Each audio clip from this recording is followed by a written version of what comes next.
Welcome again to Black and Gold Today, brought to you by Cadillac of New Orleans. I'm Rachel Whittaker.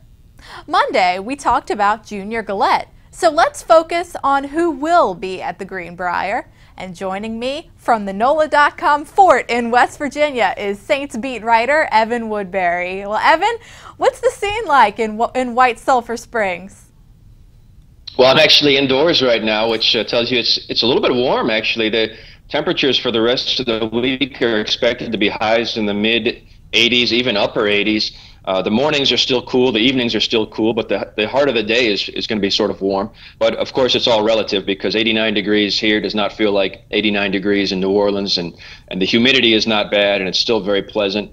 As far as the town itself, this is the second year with the Saints in town, and you don't see as many signs and banners because I think the novelty is worn off a bit.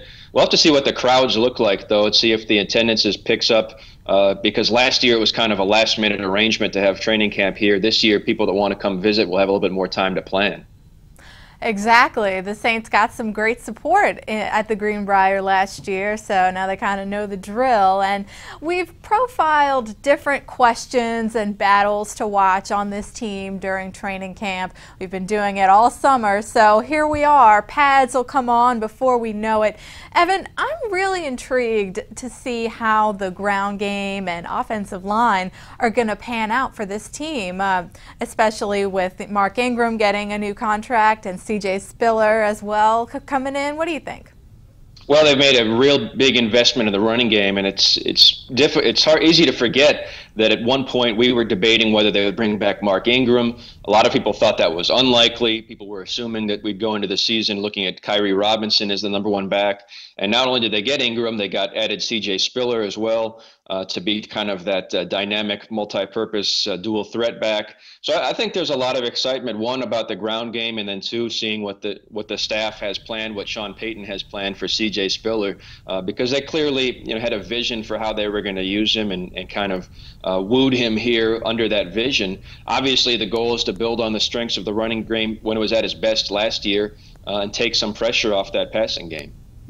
Right. Spiller said he wants to show that he's got more than just speed during camp and once the preseason even rolls around. And defensively, Evan, we'll get a much clearer picture of how edge rushers and inside linebackers with Stephon Anthony will pan out. What do you think of how those might shake out? Yeah, I think obviously we got a lot of looks at Anthony Spencer. I think they're satisfied that he's still got some gas left in the tank and that he can still be an effective player.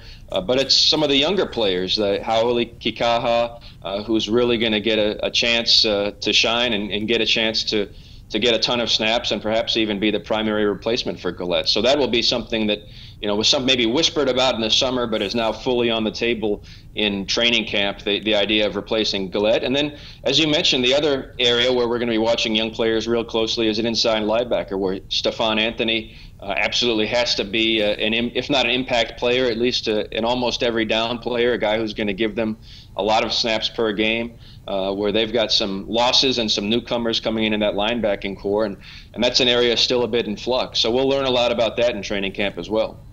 Right. Anthony, a guy who you can tell is really chomping at the bit, really wants to be a leader on this team in his rookie season. So again, training camp starts, the players report on Wednesday and take the field on Thursday. Evan, thanks so much.